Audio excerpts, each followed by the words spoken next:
Hi everyone, welcome back to another episode from Apps Tech Academy. Today I'm going to be guiding you through how to add phone number or change your phone number on FoodPanda.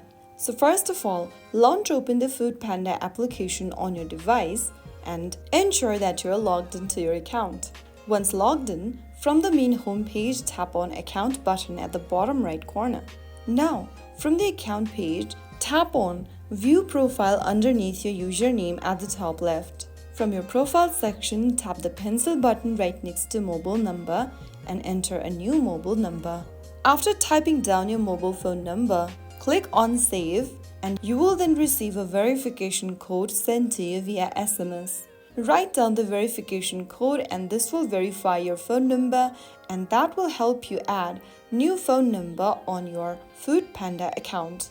You can also repeat this step if you want to change to a new phone number as well. So that's how you easily update your phone number or add a phone number on FoodPanda. If you found the video helpful, don't forget to like, share and subscribe. I'll see you in the next episode. Thank you for watching.